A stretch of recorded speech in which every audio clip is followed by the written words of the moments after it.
Two more young men were killed this morning in a hail of bullets in Vancouver, a city that increasingly seems to be in the grips of a gang war.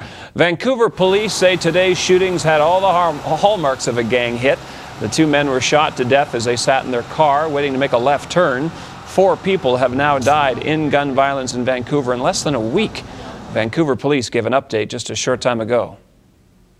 Those who think that the gang lifestyle is appealing, looking at those 2 young men in their car this morning, full of bullet holes, they didn't look glamorous at all. So those who think that the gang lifestyle is something for them, I think that they need to think about what the odds are of ending up like those 2 young men this morning. CBC's Justine Ma joins me now from Vancouver with more on this story. Justine, this is becoming an all-too-common headline out of Vancouver. What did police have to say today? Well, like you had mentioned, there's been 4 shootings in the past week. Police say that they acknowledge that there is some sort of gang activity happening. They acknowledge that there's conflict between possibly 2 or more gangs, but they're calling it not a gang war just yet.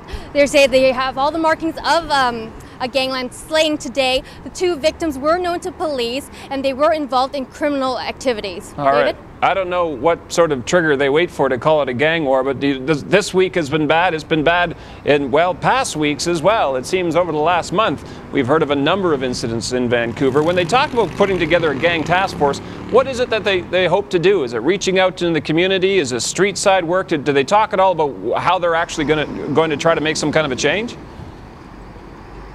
Well, police did say that they're going to take a street-level approach. They announced today that they're establishing a gang violence task force. So what this involves is members going door to door to known gang members' homes, monitoring them, keeping surveillance, asking them what they're doing. Police say this level of violence here in the city is completely unacceptable. So they're trying to put out all the stops, and this is one of the first steps. All right. They talked about an interesting comment, I think, from the officer. Gee, anyone who thinks this is glamorous should take a look at the pictures. Well, some of the pictures that we're showing people now as you and I are talking, Justine. Do they feel that there's some concept out there that a gang lifestyle is glamorous? I guess obviously they do if they're addressing that.